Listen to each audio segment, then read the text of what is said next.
Assalomu alaykum. Hozir biz Arduino darsligimizni boshlaymiz.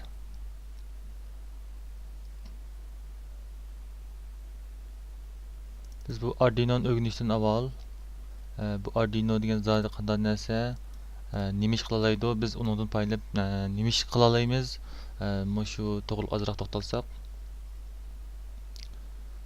Ya'ni qattiq detal nima ish qila oladi deganda, ya'ni shu biz o'rganmoqchi bo'lgan Arduino deganimiz o'zi qattiq detal kontrollash uziki mushtur kirgan bo'ldi. Ya'ni qattiq detal nima ish qila oladi degan vaqtida bizning hozirgi bu Şinjan bozorida Uyg'ur şirketlerining asosan bu boshqaruv sistemasi har qaysi shirkatlarning asosan bor degandek bo'lib ketdi.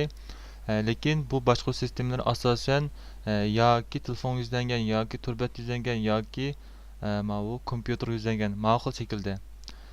Endi biz qattiq detal bilan agar bu boshqaruv sistemalarini birlashtirib qolsak, boshqaruv sistemlari zot qandoq yuzlanishga erisha oladi.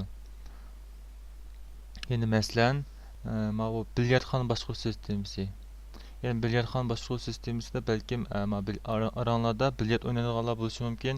Yani kirgandan keyin ma'lum bir ustan osh xizmatiga vaqtida shu ustalniki chiroq yuriydi. Ya'ni kompyuterda hisobni ochqizgandan keyin kompyuter bir knopka chekkandan keyin andan keyin vaqt hisoblashni boshlaydi. Shu vaqt hisoblashni kompyuter yapib olgan bo'ldi. Andan keyin oxirida hisob o'zga vaqtida hisobni bo'lib bo'lgandan keyin shu chiroq avtomatik o'chgan bo'ldi. Yani bir knopka bilan o'chirayotgan bo'ldi. Demak kompyuter orqali qattiq detalni kontrollash orqali, yani ash chiroqni kontrollash orqali biz o'zimizniki boshqa sistemasini texnik mukammal holatda tuzab chiqqan bo'lamiz. Yani undan boshqa mashina to'xtash maydoni, ya'ni balkim aranglar ko'rganlar bo'lishi mumkin. Yani biz ma'lum ilg'orroq tipdagi boshqarish sistemasi hisoblangan mashina to'xtash maydonlariga kirgan vaqtimizda, ya'ni bir o'yinchidagi bir xodim kompyuterda ma'lum mashg'ulot olib berish orqali, ya'ni shu kompyuterda ma'lum knopkani chekish orqali to'soqni ichib o'tgan bo'ldi. Ya'ni bularning hammasi yana o'xshashlar shu kontrollash uziki, ya'ni shu qattiq detal bilan munosabatlik, ya'ni shu qattiq detalni birlashtirib olsak, andan keyin tuzgan sistemamiz texnik mukammallikka erishgan bo'ldi. Yani aşxonalarda ishlatadigan mulozimatchi chaqiradigan ba'zi bir uskunlar bor. Agarda bu uskunlarni biz o'zimiz yasagan bu detallarga birlashtirsak, ya'ni ma'lum bir ustalga biz bir knopka o'rnashtirgan bo'lsak, shu knopkani chekkan o'zimizningki detalda ma'lum bir uchur chiqadigan mavxalalar tuzsak, sistemalarni uchada detalimizniki ba'zi texnik yaxshi bo'lgan bo'ldi. Andan keyin bankalarga kirgan vaqtimizda bir o'chirib saqlaydigan bir sistem bor. Bu sisteminingki xarakteri qanaqa deganda, ya'ni kirgan odam ma'lum bir talon elish uskunasidan bir tan o'chirib nomerini oldi, andan keyin saqlaydi. Bu nomer ustida ko'rinadigan LED ekranda tartib bo'yicha ko'rindi, andan keyin ovoz chiqadi degandek ma'qul har xil uskunlar o'zaro birikkan holda sistema tashkil qilgan bo'ldi. Ya'ni ovoz kompyuterdan chiqadi, LED ekran o'zi qattiq detal, bu yumshoq detal tarafidan yana kontrol qilindi degandek. Ya'ni yumshoq detal, qattiq detal hammasi mayda birlashib ketgan bo'ldi. Mukammal tipdagi boshqa sistemalar asosan shu qattiq detal, yumshoq detal, telefon, turbat qatorliqlarni o'zaro biriktirgan holda yasalgan bo'ldi. Andan keyin bulardan boshqa yana shu qattiq detalni o'rgangan vaqtimizda yana biz nima ishdan qilamiz degan vaqtida sir baribir moda bo'layotgan mashinada yasash, yana har xil kichik tipdagi o'yinchoqlarni yasash, andan keyin har xil zavodlarni, ya'ni an'anaviy tipdagi zavodlarni biz avtomatlashtirish, ya'ni zavod odam ishlamay turib avtomatik xizmat qila oladigan ma'qulotlarga yetkiza olamiz. Andan keyin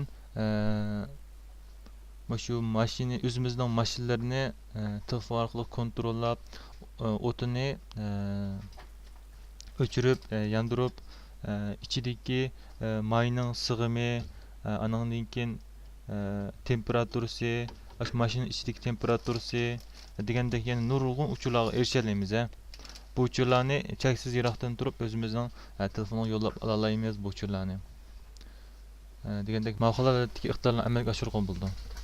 Anandan keyin ba'zilarga kirsak, kimlikni surtib anandan keyin kiradigan ba'zi ishlar bor. Bu ishlar kimlikni surtgandan keyin shu kimlikning uchurini, ya'ni o'ziniki sandoniga yo'llagan bo'ldi. Ya'ni shu ishni o'tganlarning barliq uchurini bu o'zining sandoniga saqlab olgan bo'ldi.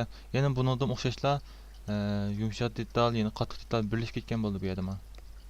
Arduino'nun o'zim bir qattiq detal tipidagi bir kontrollash o'ziki. Anandan keyin biz Arduino'ni o'rganish uchun nimalar lozim degan vaqtimizda program tillaridan xohlagan bir program tilini o'rganishni talab qilamiz odatda. Mayli qaysi program til bo'lsa o'rgansa yaxshi, lekin asosliq tavsiya qilgan program tillaridan C tili, C Jaja, anandan keyin Java, anandan keyin C Sharp,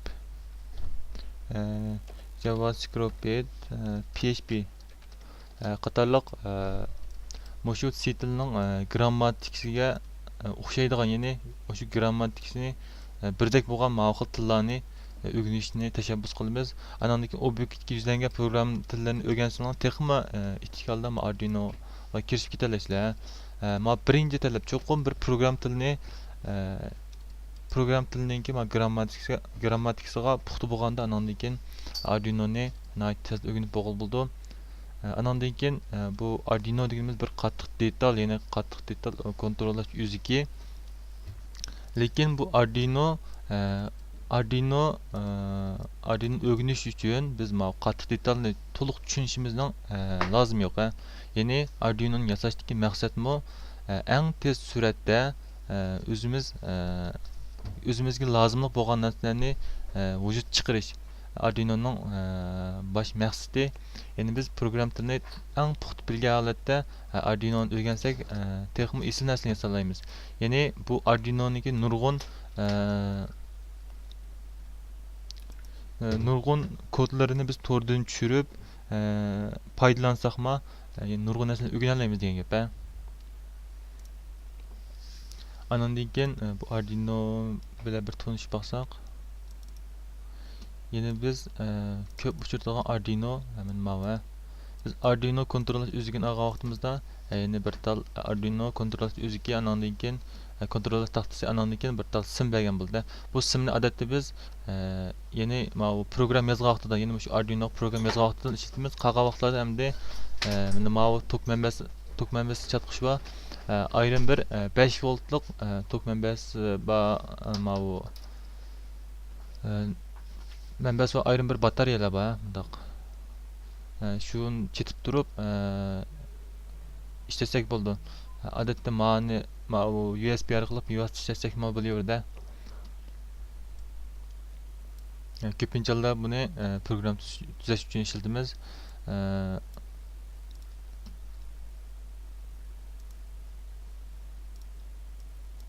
Arduino haqida avval bir qisqacha tanishib olsak, ya'ni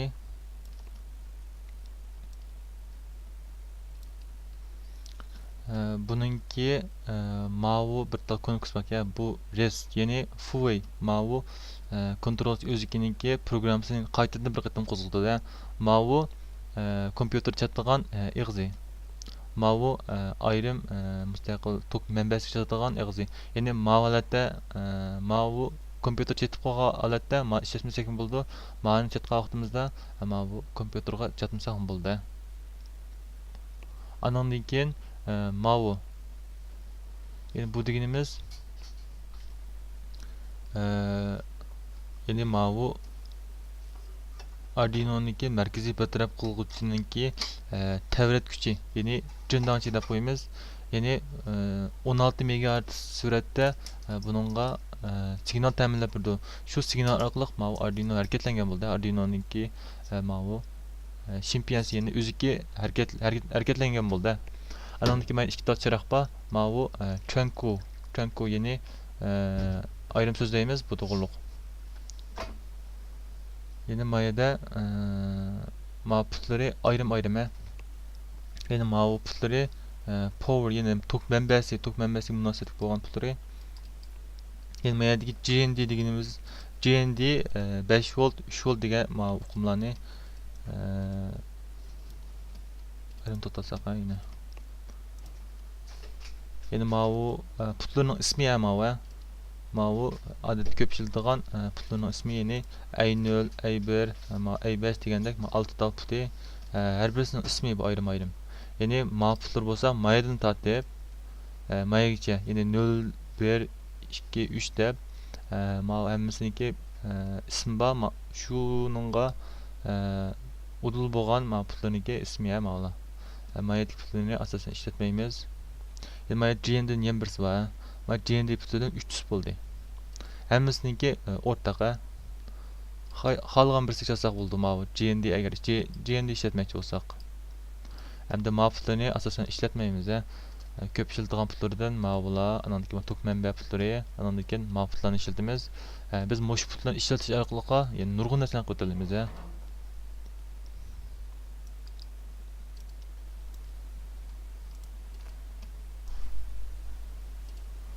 Andan keyin tok manbasi dedik, tok manba haqida ozroq to'xtalsak.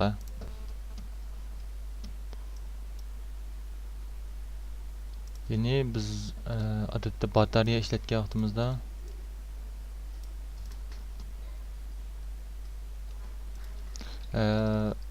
daq cho'mchoq chiqib turgan tarafi plus, mat tarafi minus bo'lgan bo'ldi. Odatda bu 1.5 volt bo'lgan bo'ldi. Yani bu biz ko'p ishlatadigan Arduino'ninki manbasi yani 5 volt bo'lgan bo'ldi. 5 volt. 5 volt. Andan keyin manfiy tarafni asosan biz 0 volt deb qaraymiz. Yani buni biz GND deb qaraymiz. GND deb ataymiz bu tarafni. Mavi 5 voltni biz VCC deb ataymiz o'rta holda. GND VCC deb. VCC deganimiz 5 volt bildiradi, GND deganimiz 0 voltni ifodalaydi. Yani GND bilan VCC'ning orasida 5 volt farq bor. Yani bir xil batareyalar bor.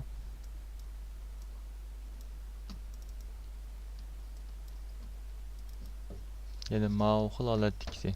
Maniki odatda 9 volt chiqadi.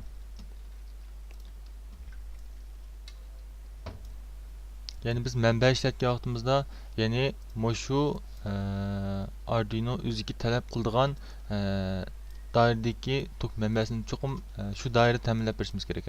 Undan eshib kelsa yoki tuvan bo'lib qolsa bo'lmaydi. Yani tuvan bo'lib qolsa normal xizmat qilishiga ta'sir etadi. Agar yuqori kelsa mana ko'ydiradi. Nechilik degan bo'lsa shunchalik ta'minlab bersak bo'ldi. Yani mayadan talab qiladigan agar 5 volt deb doirasini yozib qo'ydi odatda, shuni ostida yozib bo'ldi ko'pinchalarda. 5 voltdan ish kesib bo'lmaydi degan bo'lsa biz manbani cho'qim 5 voltni oshib o'tmasligimiz kerak. Bo'lmasa mana bu xohlagan bir zapchasini ko'ydirib o'tish ehtimoli bor. Shu manba ishlatganda mana buni diqqat qiling. Undan keyin biz mana bu knopka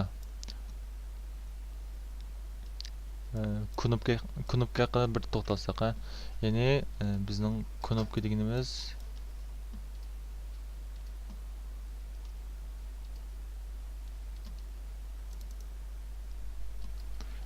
Arduino'nun o'zginchiligi mana shu. Bu knopkaninki tuzilish bunda. Bundaroq bo'ldi. Undan keyin 4 tal putu bor. Anda o'ttirida mana chekadigan bir knopkasi bor. Yani bu ishlatgan vaqtimizda mana ikki knopka o'zaro tutash bo'ldi, mana ikkisi o'zaro tutash bo'lgan bo'ldi. Yani knopka chekilgan vaqtida mana ikkisi o'zaro tutishida, mana o'zaro tutishdi. O'xshashlar mana ikkisini tutashgan bo'ldi, mana birdek bo'ldi. Mana holatda bu knopka. Undan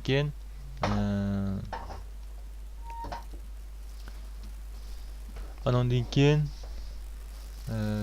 VCC chattoq üst chat dedik, üst chat deb knopkani üst chat deb qaraymiz, üst chat deb ataymiz. Endi ma'qulat ifodasak bo'ldi. Andan keyin mana GND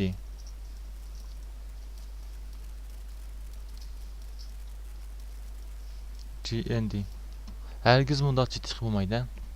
Ya'ni GND bilan VCC bevosita tutashsa, ya'ni mayada o'zaro qisqa tutishish deb ataldi. Qisqa tutish deb ataldi. Ma'qulatda qizish yuz bermaydi. Shu manda chetishga bo'lmaydi. Alayda diqqat qilgan. Ya'ni agarda bunda chetish to'g'ri kelib qolsa, qanday qilamiz degan vaqtda men bir tianzu ya'ni qarshilik, ma'lum qarshilik deb ataymiz. Bu qarshilikdan taxminan 10 kilometrlik qarshilikni chetib qo'ysak bo'ldi mayga. Andan keyin bu diqqat qilgan ya, knopkani ishlatgan vaqtimizda. Endi biz bu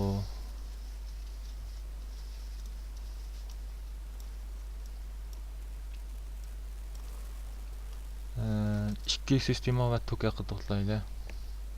İkilik sistema. İkilik sistema deganimiz ya'ni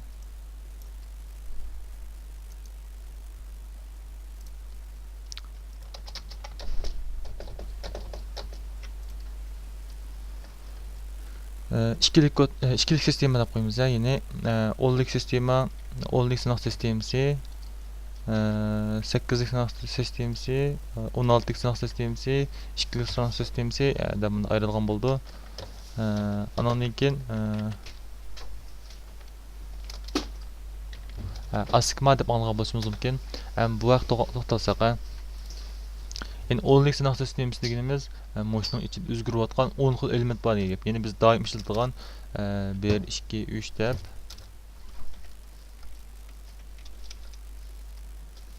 toki hozir mana 9gacha 9 bo'ldi. 9dan keyin yana 10 deb takrorlandi mayli.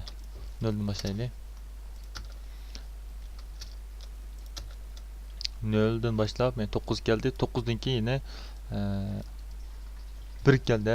1 dan keyin yani 10 dan keyin 11 yani matriptikisi 0 dan boshlab yani 1 2 3 deb takrorlangan bo'ldi. Ma'qulatlikisi hozir bunun için 10 xil element bor o'zgarayotgan. Endi mana 8lik sinov qanday bo'ldi degan vaqtda 0 dan boshlab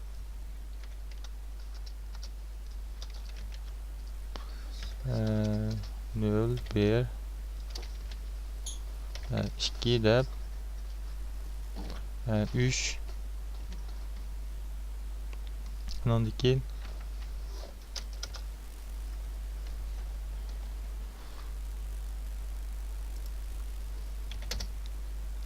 yani qanday degan vaqtimizda bu 7 dan keyin bu 7 qildi. Yani 0 dan boshlab 7 gacha, yani 8 ta o'zgaruvchi miqdor bo'lmaydi. 8 xil o'zgarayotgan son bor. Andan keyin buningdan keyinla bilmaydi 10 deb kelgan bo'ldi. 11 dan keyin yani 17 gacha sanablar yani 20 deb o'tib ketdi. Bu o'zgarayotgan 8 xil o'zgaruvchi. Endi bu 16'likda 0 dan boshlab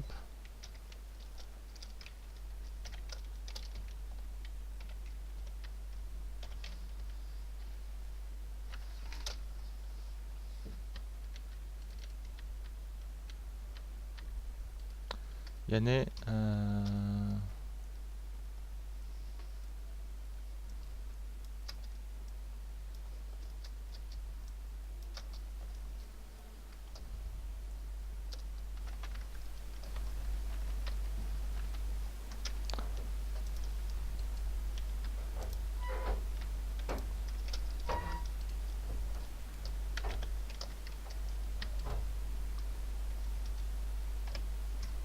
yani mayadagi 0 dan boshlagan son 9 dan keyin ondan keyin 10 ga keladi. 8 9 dan keyin 10 ga keldi. 9 dan keyin A keldi. Yani A'dan boshlab F gacha bo'lgan mayda 6 xil harf bor. 6 xil harf qo'shib bergan vaqtimizda mayadagi 10 son bilan 6 xil harf birlashgan vaqtida hozir 16lik sinov sistemasini tashkil qilgan bo'ldi. Andan ikkilik sinov sistemasi deganimiz Yani 0 degan sonni biz 4 tal 0 bilan ifodalaymiz. Yani mayadagi 1 deganni 3 tal 0, 1 tal 1 bilan ifodalaymiz. Ma'qul tartib bilan yozilgan bo'ldi. Yani mavu asikma bo'lsa yeni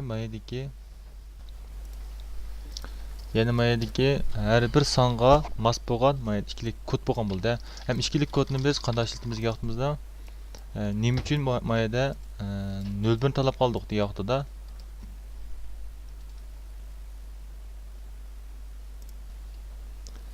yani Arduino'ning putlari tunuydigan birlik bo'lsa yani mayadagi 5 volt yoki 0 volt. Xalqan bir putiga biz 5 volt bivas ulab qo'ygan bo'lsak, bu putidan 1 kirdi deb qaraydi. Ya'ni bu sirtqi tokni ikki qismdagi program kod analiz qilish uchun biz ishlatish uchun biz mayda tokni 5 volt berdi yoki 0 volt berdi deganni mayda bilish uchun maydagi sirtdagi bu tokni 5 volt bergan bo'lsa maydagi 1 ga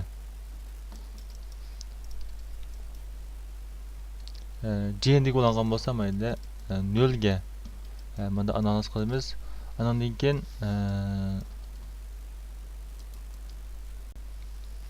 ya'ni bu ma'lum bir chempion nisbatan 8 tal bo'lgan bo'lsa biz mayda 4 tal 8 tal bo'lgan bo'lsa mayda masalan 21 degan bo'lsak maydagi 16 sanksiyamiz bergan bo'lsak mayda bu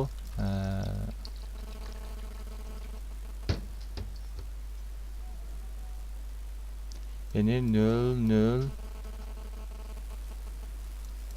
1 0 0 0 0 1 yani 21 degan sonni bergan vaqtimizda yani ma'qullarga qanday bo'laydi degan vaqtda mana GND mana VCC GND VCC holat ulab bergan vaqtimizda bu chempion mana 21 ni berdi deb tunuydi.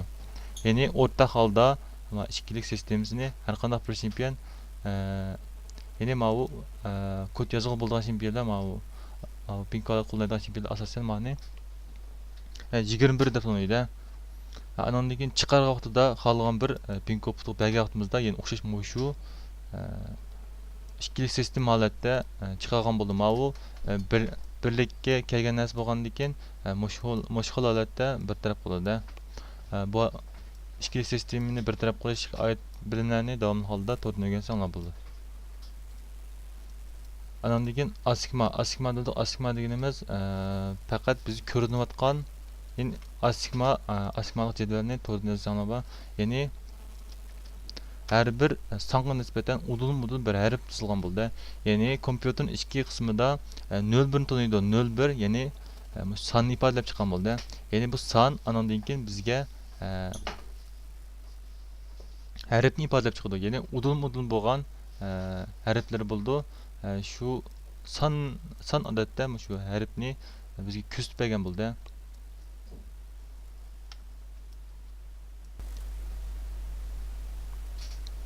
Hem biz bu köp işlediğin zapçaslarla bir tanışıp bakayla. Yani Arduino bu baş kontrolü Arduino'nun bu tipi Unio tipine to'dun situasyonlar buldu. Yani bu kontrollash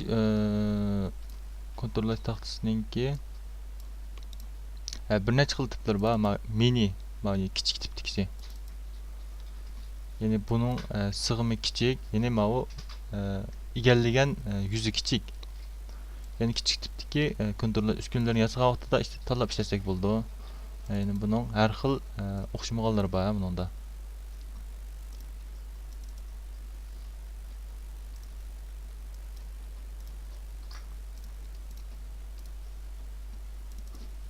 Ma cho'ng tipdagisi. Yani bu cho'ng tipdagisi deganda mana buningki putlari jiq. Yani murakkab bo'lgan kontrollash uskunalarini yasagan vaqtimizda mana cho'ng tipdagini tanlasak bo'ldi. Odatda o'ttir tipdagisi, ya'ni bu tipdagisi ko'p uchraydi hamda muvaffaqiyat bahosima qimmat emas. Shuni mavni odatda nuqtaliq tutib o'rgansak bo'ldi. Agar ehtiyojimiz asosan bu ikki xilni, ya'ni bundan boshqa yana nurg'un tiplar bor. Shularni tanlab o'rgansak bo'ldi. Andan keyin Arduino bu kontrol o'zik bo'ldi. Andan keyin biz setib olgan bu ko'kchish, ya'ni ko'kchish, ya'ni telefon bilan bevosita ulana oladigan bir o'zakka, ya'ni o'zi tok manbasi bor, ikki tal tok manba puti bor. Ya'ni bu 5 volt, andan keyin JND degan putni chatqaman. Mayadagi chiroq yonishga boshlaydi. Mayada bir chiroq bor. Shu yonishga boshlaydi. Qo'zg'alish holatiga kirgan bo'ldi. O'chada biz telefonimizni ko'chish iqtidan olsak, bir tal ko'chish signal bo'ldi. Andan keyin buning bir maxfiy nomer bo'lgan bo'ldi. Buni setib olgan o'rin ta'minlab berdi. Biz bu orqali bu ko'chish o'ziki bilan bu telefonni kontrollaymiz, o'zaro ulaymiz. Andan keyin telefonda yo'llangan uchurlar mushdan kelgan bo'ldi. Andan keyin buni biz Arduino chitib, Arduino ikki qism bir taraf qilamiz bu uchurlarni. Andan keyin bu GSM, ya'ni telefon, ya'ni bunun bir telefon kartasi alamiz.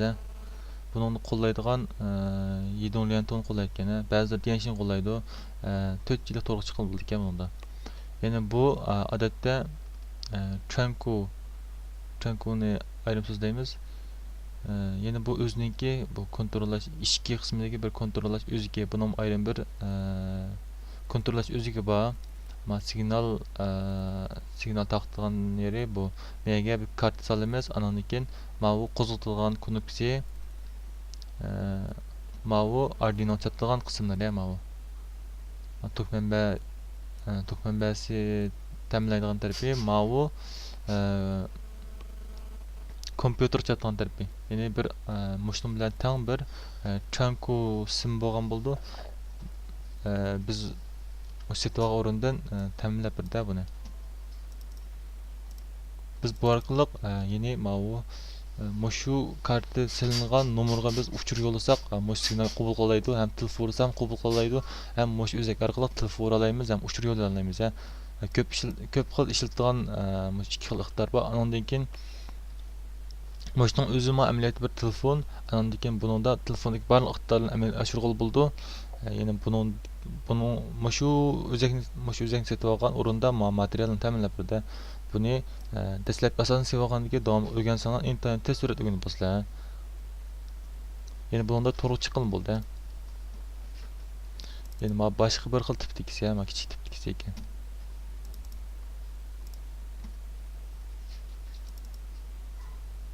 Yani bu LED deymiz, LED chiroq. Yeni bu qana deganda bu uzun simba tarafini odatda biz musbat puti deb qaraymiz. Ya'ni musbat taraf ulaymiz, buni manfiy taraf ulaymiz. Asosan shu xil holat qonuniyatda yasalgan bo'ldi. Ya'ni bir put uzun, bir put qisqa. Odatda biz ma'ni musbat tarafga chetib, andan keyin ma'ni manfiy tarafga chatimiz. Lekin buni chatgan vaqtimiz yana diqqat qiladigan ish. Ya'ni ma'ning bir qarshilik ulaymiz. Bek cho'ngib ketsa bu sal yo'riqlikqa ta'sir etadi. Shuning asosan o'zinglar bir tanlab cho'ngdan kichigiga ulab sinab boqsanglar bo'ldi. O'zinglarniki LED chiroqning quvvati qanchalik sal cho'ngroq bo'lsa, bevosita ulsanglar bo'ldi. Agarda bevosita ulsanglar kuyib ketsa, sal qarshilik qilsizlar manga. Andan keyin ko'p ishlatiladigan bu sanjiydigan bir taxta. Ya'ni buni alayda qilgan. Ya'ni mayadagi sanjiydigan taxtalarning to'shiklarniki uzun qatordagilar bu hammasi o'zaro uloqliqqa. Ya'ni ishlatgan vaqtimizda mayaga birini chatgan vaqtimizda uchisi o'zaro tutash bo'lgan bo'ldi. Ya'ni buningda ko'rsatilgani uzun qator hammasi bir xil chetilgan, bir qator chetilgan. Andan keyin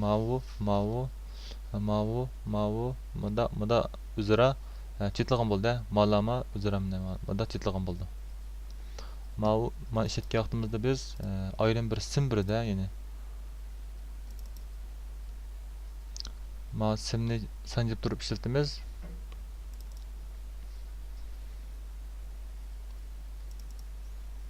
Andan keyin bu senzorlar yine sizlar aytganlargan senzorlar. Buningki senzor asosan senzorlar yeni buningki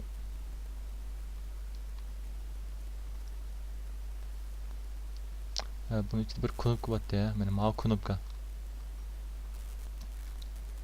Yani bu knopka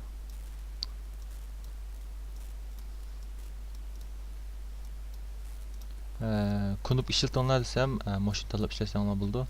Yani bu knopkaning alaylik qanday deganda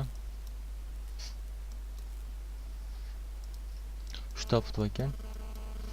Yani bir putini biz musbat 5 volt qo'yamiz ya.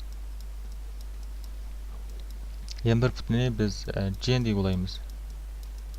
Yana bir puti qanday put deganda biz knopkani chekkan vaqtida bu yerdan Gaudian pin chiqadi. Qo'yayotgan vaqtimizda DDM pin chiqadi. Mandaq. Yani DDM pin, Gaudian pin deganimiz VCC deganimizni Gaudian pin 5 volt deb qaraymiz. Ma'ni DDM pin deb qaraymiz. Ma'qul holatda tayyor qilib qo'ygan bunday narsa. Yani buniki prinsiplariga to'xtalmaymiz. Yani her birisinin prinsiplariga to'xtalsak bak chiqmazmun bor. Biz faqat mush knopkani ishlasak bo'ldi. Yani nurg'un mazmunlarni biz bilishimizning hojati yo'q. Faqat mushlarni tanlab ishlatibla nurg'un narsalarni hisob chiqsaq bo'ldi.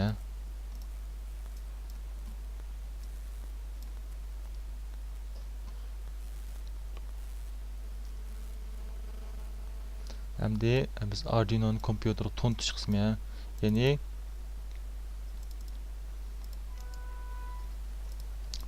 yine bu kompyuter bu kompyuter degan men chekkandan keyin Goali degan chekib, andan keyin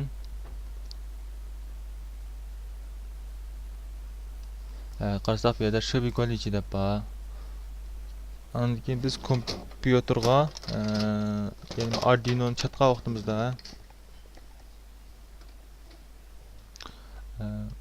vaqtimizda yangidan bir qattiq detal qo'shilgan bo'ldi bunga. Endi men bu Arduino chatqa vaqtimda mayda COM 5 deb chiqdi, ama COM 5 deb to'ndi. Tanoqning ichidagi shu. Hozir men kompyuterning boshqa USB ig'izi chatsam, hozir COM 3 deb to'ndi. Demak, COM 3 deganimiz bu her bir USB ig'izga o'xshamaydi ekan. Andan keyin bu COM 3 degan nima ishlatimiz vaqtida, ya'ni bu Arduino'ga program yozgan qismi, ya'ni Arduino bilan aloqa qiladigan ig'izning ismi, ismini esimizda tutib olamiz. Arduino ID ma'ni kompyuterimizni qachlaymiz. Bu bizningki o'sha Arduino'ga BIOS program ochadigan qurolimiz. Ya'ni shu Arduino'niki yasaganlar ta'minlagan buni.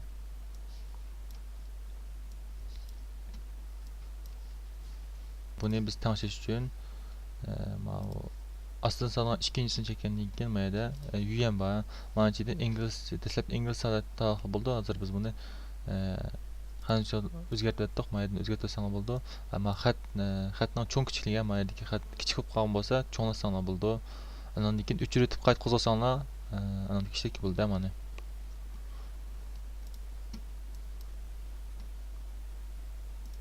Andan keyin biz maya kelib dan konji kirsak, ko'mish taloq yana may taloq bo'lmasa, tanlab qo'yamiz ya, ya'ni aloqadan ig'izni tanlaymiz mayda. Andan keyin ben yeni bu Arduino'ning nashini tanlaymiz. Bizning setib olganimiz bu tipdikisi. Agarda boshqa tipdiklar bo'lsa, shuning asosan tanlab olsanglar bo'ldi. O'zining mas tipdikisi bo'lsa, shuning asosan aloqa qilgan bo'ldi.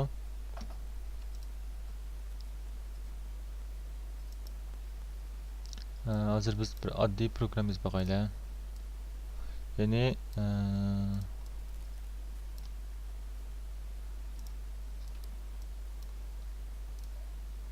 bu kompüterga to'nitgan vaqtimizda agarda to'nmay qolsa, kompüterimiz to'nmay qolgan bo'lsa, suv belgisi qolgan bir xil ahvol bor. Agar bunda chiqib qolgan bo'lsa, Arduino tunmagan bo'ldi. Bu tunmagan narsani biz ya'ni tushunuvchi qachlaymiz ya, qo'zg'atqich qachalab qanday kanalga matnaydi. Bu qo'zg'atqichni nerdan olamiz deganda, shu Arduinoni setib olgan o'rindan so'z qilsanglar, mana bu qo'zg'atqichni ta'minlaydi. Shu qo'zg'atqichni qachasanglardan keyin mana bu eg'iz chiqqan bo'ldi. Endi biz mana bu kod qismi bilan tanishib boqaylik. Ya'ni mana ochgan vaqtimizda ya'ni bir qarasak void stop mana C tilda o'rganib bo'lgan so'zlar mana void deganimiz. Ya'ni mana o'zi bir jarayon, mana ikkisiga o'xshash. Ya'ni eng asosiy ikki jarayon bor mana bunda. Ya'ni stop, loop deb. Ya'ni bu ikki jarayon qanday ahvol ishlatiladi degan vaqtida, ya'ni bu qattiq detalga nisbatan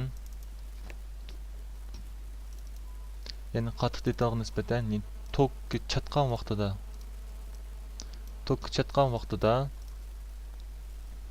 ya'ni qo'zg'alib, haqiqiy qo'zg'alib bo'lgandan keyin xizmat qiladigan ma'qulolat bor. Ya'ni ikki xil holat, ya'ni xizmat holati va qo'zg'alish holati deb ikki xil holat bor. Ya'ni stop deganimiz qo'zg'alish holati, loop deganimiz xizmat holati. Biz buni tushuntirish uchun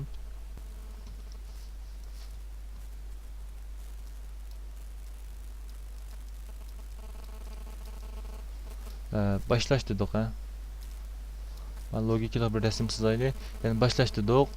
İki taraf çember oldu. Üst üste sızık oldu. Başlandı. Yani bu logika deganimiz har qanday bir narsani logika orqali ifodalab chiqib bo'ldi. Andan keyin bu romba bu deganimiz agar, ya'ni shart deb qaraymiz. Ya'ni buning bir kirish eg'izi, ikki chiqish eg'izi bor. Andan keyin bir knopkani biz keyboard dedik. Başlandı keyboard agarda besilgan bo'lsa 1 chiqadigan, besilmasa 0 chiqadigan. 0 1 ikki xil holatda buni tanlashlik bo'ldi. Keldi keyboard besiq bo'lsa matrabga, besiq bo'lmasa matrab mangdigan. Ma'qulolarda bir shart bo'lgan bo'ldi. Andan keyin besilmasa mında mangdigan. Besilgandan keyin mında mangdigan. Yani çırak yansın.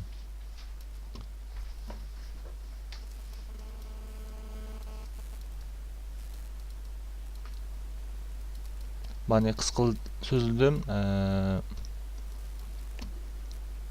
Yani başlayayım. Program başlandı. Ondan keyin program keldi. Yani programның liniyasi, yani taq liniya buldu. Java o'rganganlar do'shanchon deb o'rgangan bo'lishi mumkin. Yani ko'p liniya. Yani faqat bir liniya mavjud emas. Yani ma'lum bir kod ijro bo'lib kelib, ma'lum bir joyda to'xtab qolsa, sistema xizmat holatida to'xtagan bo'ldi. Hech qanday xizmat qilolmaydi. Yani ko'zoynakli programmalar bo'lsa, ma'lum bir o'rin to'xtab qolsa, butun sistema qit bo'ldi. Taq liniyalik programlar mashg'ul xarakterga ega bo'lgan bo'ldi. Agarda ko'p liniya bo'lsa, o'zaro mustaqil bo'lgan nurg'u liniyadan tuzildi. Ma'lum bir liniya to'xtab qolsa hech qish yo'q. Qolgan liniyalar o'xshash xizmat qilaverdi. Ya'ni Arduino o'zi taq liniyalarda xizmat qildi. Ya'ni tok chatqa vaqt deb qaraymiz, boshlash degani. Tok chatqa vaqtimizda ustidan boshlab keladi. Bu yo'nalish deganimiz programningki icra bo'lish yo'nalishi deb qarasak bo'ldi. Ya'ni buning surati, shu siziqning surati, ya'ni Arduinoniki tavratgich bilan birdek bo'lgan bo'ldi. Ya'ni 16 megahertz, 16 million qatim deb faraz qilsak bo'ldi. Ya'ni icra bo'lish suratini. Ya'ni shunchalik kodni ijro qiladi degan ma'noda. Yani üstüden keldi, anandan keyin shart kirdi. Agar kirgan besilmagan bo'lsa, matrab ketadi. Yana tekshiraydi, besilmagan bo'lsa matrab ketadi. Ya'ni bu to'xtab qilishib bo'lmaydi. Ijro bo'ladi, tekshiraydi, matrab ketdi. O'shunda holatda aylanib turgan bo'ladi. Anandan keyin shu zaman chekkan zaman aylanib ketla. Yani tekshiraydi, boshqa bo'lsa asta ketgan bo'lsa, asta ketdi, chiroq yandi, oxirlashdi. Mavu faqat bir xil iqtidorni amalga oshirgan endi buningda. Endi tok chatdoq chiroq desab 3 deb qaraydi. Ya'ni meyagin bir ko'tizali yeni mal katak ichidagi biz odatda buyruq deb qaraymiz. Buyruq va analiz. Yani faqat 2 xil o'qim bor buningda.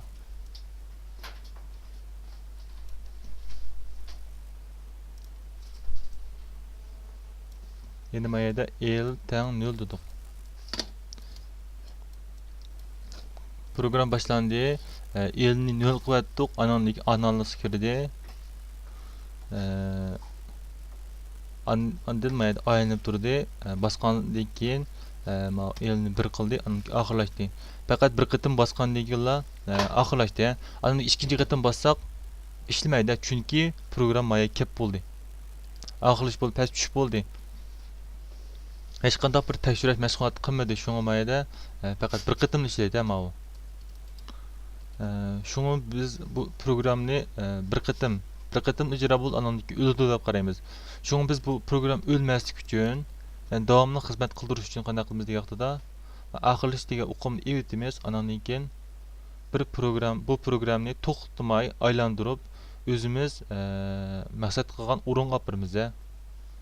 Yani ma program o'tirotmaslik uchun ma siziqni yani ustiga ekitimiz. Ustiga ekitib, yani analiz, buyruq orqali yani nurg'un iqtidorlar amalga oshiramiz. Mana bu Arduino'ningki logikalik xizmat tartibi. Şu maya deyilayotgani stop bo'lsa, mayadagi boshlashdan kelgandiki mau. Faqat tunji qitim ijro bo'lganda ijro bo'ldi. Anondan keyin tekshirish keldi. Anondan keyin astiga ketdi, ya'ni undan keyin aylanib xizmat qildi.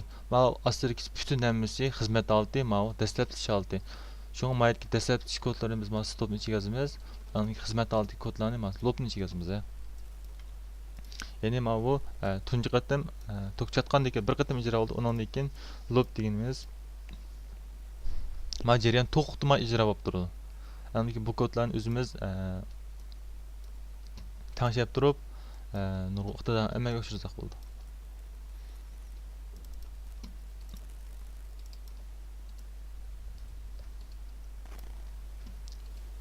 Endi biz agar biz ma bu tavsiya qilgan ma bu program tillarini o'rganib bo'lgan bo'lsak, ya'ni 6 xil program tilini o'rganib 6 xil program tilining logikasini xalqan birisini o'rganib bo'lgan bo'lsak, ya'ni mana Arduino o'rganishimiz tez tushmaydi. Hamda biz bu soatimizda, ya'ni bu soatimizdan boshlab bu C tilini, ya'ni boshqa program tilini grammatik to'g'ri to'xtalmaymiz. Ya'ni mana bu Arduino kod yozish qismi bilan tanishib ketamiz, ya'ni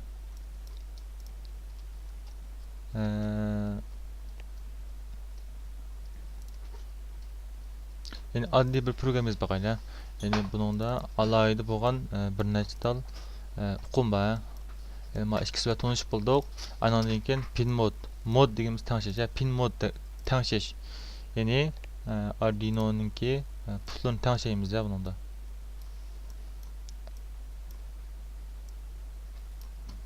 Yani bu Arduino'da kirish chiqish, yani mushu Arduino nisbatan kirish ham chiqish degan ikki uqum bor. Yani bunun için pin mod, yani xalqan bir putini kirish puti yoki chiqish puti deb tanishamiz. Pin mod kichik yozildi, ma'rif cho'ng yozildi. Pin mod deb pin mod deb yozganki tabiiy ma'lum sirxang o'zgaradi. Saqosh rang.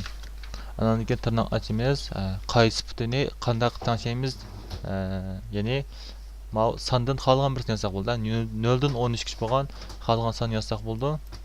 Ya'ni 0-putini input 5ni urdik, buyruq oxirlashdi. Ya'ni 0-putini kirish puti tanishidim demakchi. Ya'ni pin mod 13-putini chiqish puti qilib tanishidim. Pin mod A0 putini input qilib tanishidim. Yani kirish puti qilib tanishidim. Ma'lum holatda tanishib ishlatamiz. Ya'ni ma'lumotninki ma'lumotni ishlatgan vaqtimizda, ya'ni A0 dan A5gacha bo'lgan ma'lum o'zininki ayrim nomi bor. Buni ishlatsak bo'ldi. Ma'lumotlarning hammasini nima kirish puti, chiqish puti tanishamiz. Bu tanishish buyrug'i.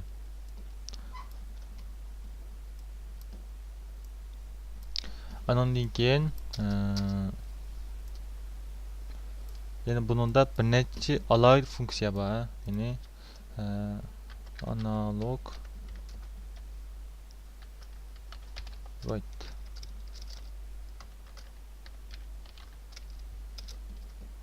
analog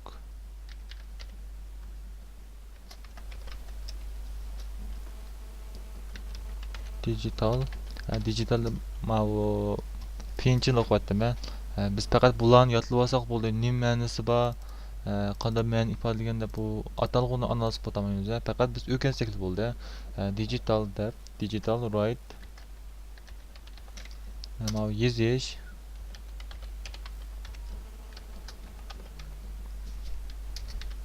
o'qish.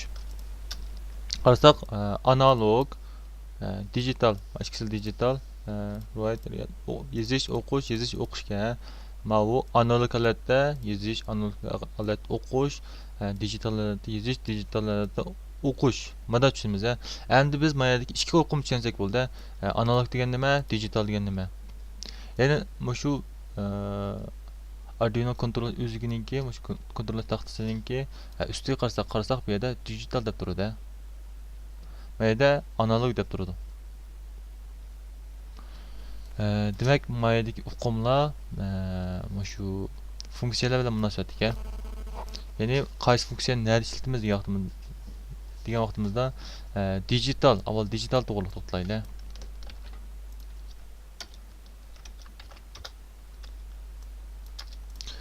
Digital yozish.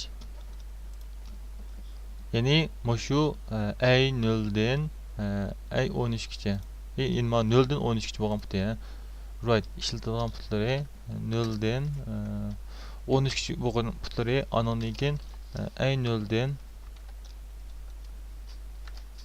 A5gacha bo'lgan xolgan putni ishlasak bo'ldi. Right uchun.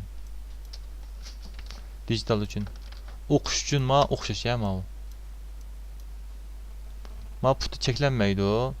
Xolgan ishlatsak bo'ldi. Anondan keyin analog uchun analog o'qish uchun chuqum in kirgüch puti bu A0 dan A5gacha bo'lgan putni ishlatamiz. A0 dan A5gacha bo'lgan bu 6 ta putni ishlatamiz. Yozish uchun mayadagi agri siziq bor. PWM yanto bu agri siziq bor. Putlarini biz analog write uchun ishlatamiz. Faqat analog write faqat shu 3, 5, 6, 9, 10, 11 shu 6 putidan chiqadi. Shu 6 putidan kirdi, 6 putidan chiqdi. Ya'ni 3 5 6 9 10 11 shu 6 putidan chiqdi, ama 6 putidan kirdi analogninki. Bu digitalninki cheklanmaydi. İşletgan vaqtimizda shu putlarni tanlab ishlatamiz. Ani ishlatish usuli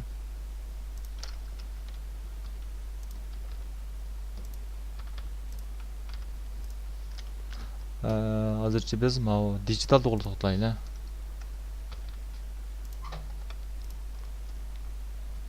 Ya'ni avval biz yozib boqaylik. Yani digital write yazdık.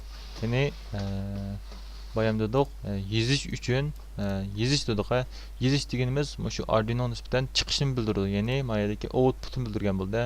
Cho'qim avval chiqish uchun biz avval output deb tanishib o'tishimiz kerak. Shu output deb tanishilgan putini anondan keyin write deb yozsak anondan keyin ishlaydi. Shu 13-putidan chiqarib bo'ldi. Qolgan put ishlamaydi. Tanishilmagan narsa ishlamaydi. 13-putidan chiqirman low. Bayam degan D degan pin chiqirmaydan 0 volt chiqdi. GND. Bu yeni GND bilan tangdosh bo'lgan tok chiqdi. Ikkisiniki besim o'xshash deb qarasak bo'ldi. Yani digital write 13 putidan DDMP chiqardik deb mana ifodalaymiz. Ya'ni digital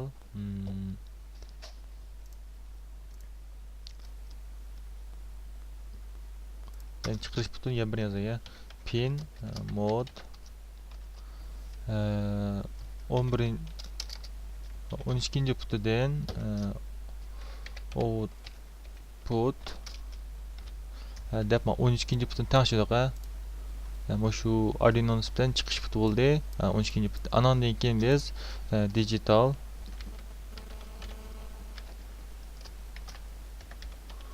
write deb 12 putini biz high deb mana yodlab olsam bo'ldi mana